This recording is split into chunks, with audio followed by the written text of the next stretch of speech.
So I went back to take pictures of the trees that the bear was up in and everything, see? So I went back to take these pictures, and I couldn't believe it, Jack. Right where that part of the story happened was a stump sticking up about that high of a poplar. And that poplar, I know, would have been 1.5 to 2 inches thick. And there it lay, completely bit and broken off. Where that bear was either grabbing at Dan or striking at me, and he was just grabbing anything that he got a hold of, and he grabbed that sapling and literally bit that sapling completely in two. I laid it up on the end of the stump like and took a picture of it. Yes. And bear took off for the creek and old Dan right behind him. And I run down to the creek, and I said to myself, boy, here's where I get him. He had went into a deep hole water that was about like that. And he was just submerged up to here in that water. And old Dan... Why did he do that? Just to get away from us? To try to get away from us. That's the only thing he could do. Get into the water. Deer, you know, will take to water a lot of times when dogs get after him, you see. And he took to that water, and old Dan standing there looking at him, barking at him. And I thought to myself, now I'll get this big rock, and I'll get over on the other side, and come up behind him, and I'll bring that big rock right down on top of his head, and I'll crush his skull. So I got the rock, Jack, and went around behind him and was coming up behind him and just ready to bring that rock down when that bear wondered what happened to that preacher. and he turned around, and right there I am, loomed up over him, and boy, up out of that water he come. I just threw the rock in his face and took off running. Well, he come right up out there. Right after you? Me. Yes, sir. And when he did, old Dan just bounded across and grabbed that broken leg again. Jack, I didn't realize, Jack, at that point, I'm so excited.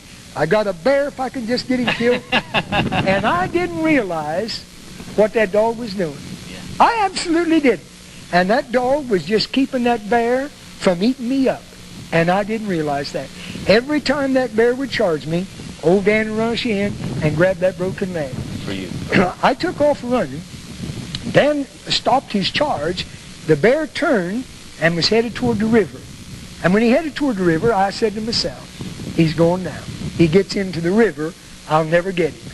And by this time, now I mean it, Jack, I was breathing so hard. Oh, man. I was gapping for breath. I mean it. And it was cold, you know, and I was just gapping for breath.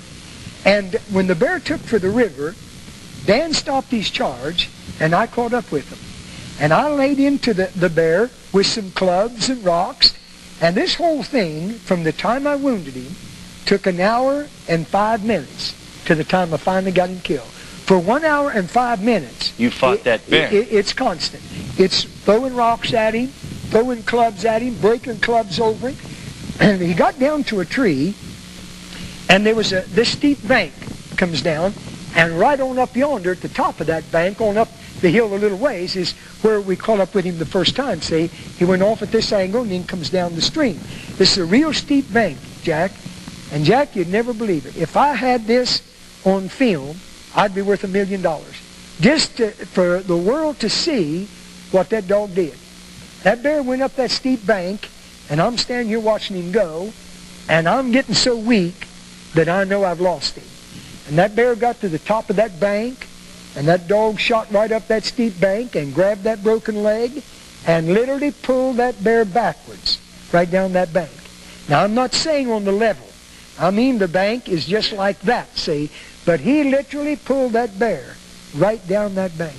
And when they hit onto the flat where I'm standing, the bear just turned over to fight the dog, you see. Dan let go, and that bear went right straight back up that bank. And old Dan just stood there watching him go, and just as he got to the top, old Dan just shot up and grabbed that leg and literally pulled that bear right back down. Ah, Jack, what a dog. I'm telling you. There's a hole now in the bottom of this tree, and the tree's only about that big around, but there's a hole in the bottom of it. And that bear, I mean this sincerely, I really was feeling sorry for the bear, and I still do. And I admire his spunk. Man, he fought to the bitter end. you see. Now, you'd been pelting him with rocks every chance you had. Right. And you must remember this, too, now, Jack. That bear's still losing blood. Because when I went up the tree to put the chain on him, the blood was dripping off the bottom of that foot. So he's losing blood, too, see. Yeah. That bear stuck his head in that hole at the bottom of that tree. Anything to try to get away from us. Yeah. And I thought, boy, now's my chance. And I look around and grab me a club and run over, and I thought if I could just catch him right, his head is about all the way in the hole. If I can catch him across the neck, I can break his neck, you see. So I brought the club back, and just as I did, he realized he wasn't hid. And out of there he comes. After you again. And I bring the club down across him and take off and run. And old Dan run in, grabs that broken leg again. Now, this time, Jack, I had jumped the creek to get away from him, see. When I jumped the creek, I turned around to see where the bear is, if he's behind me or not, you see.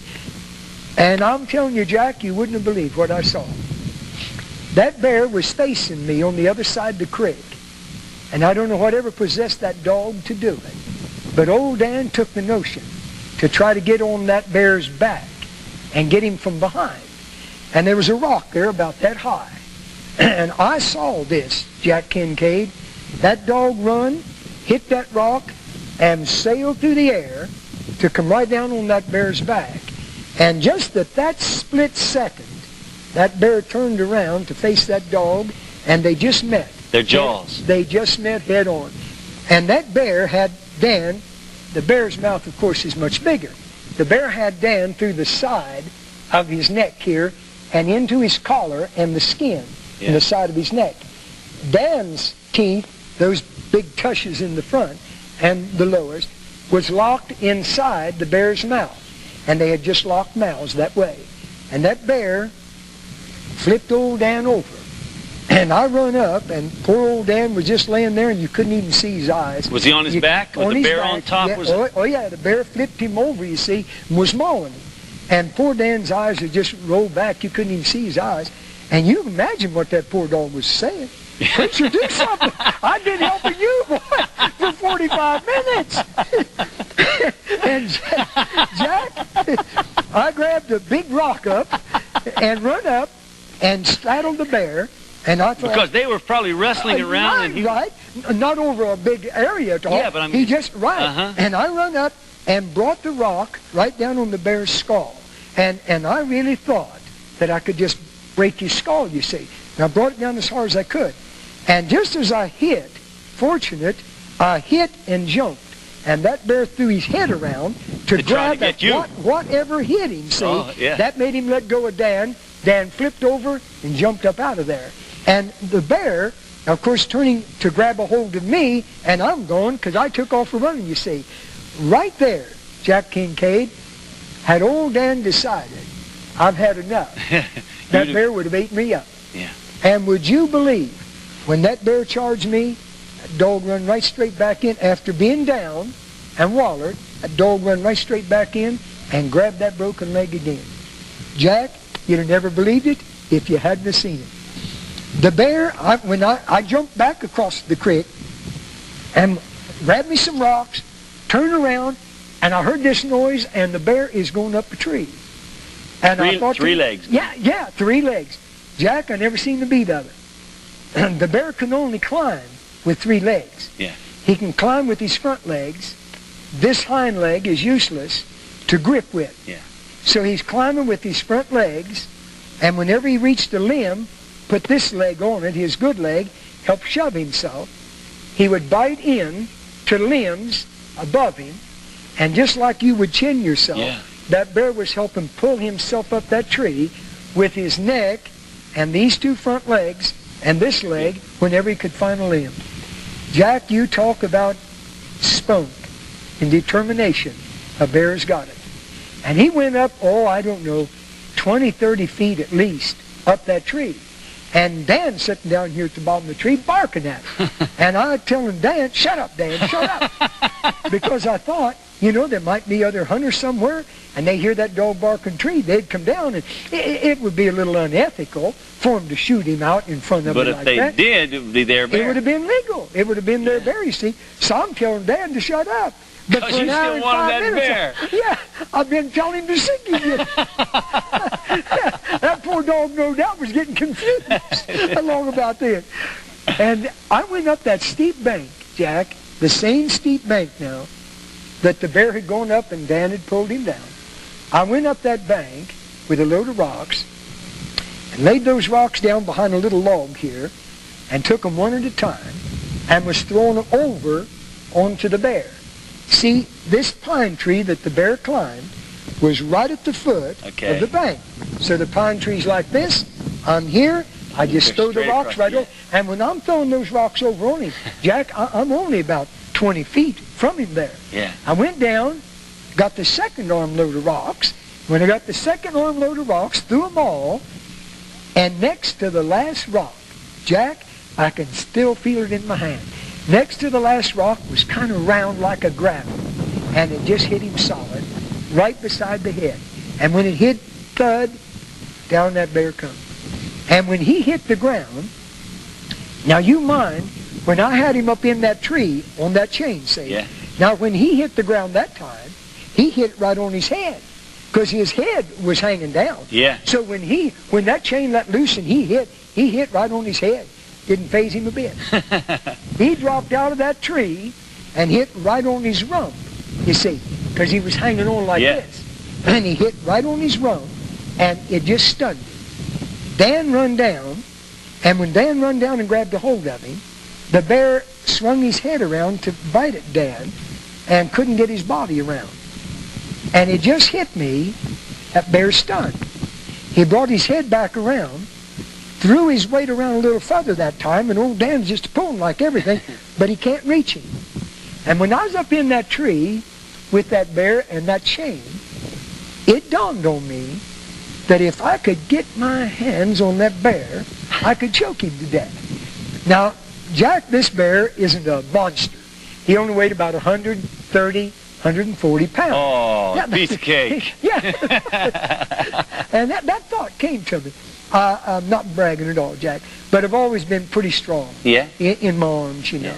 I used to lift weights and box some, and I just thought if I could get my hands on him, I could choke him to death. Now, that thought went through my mind when I was up in that tree.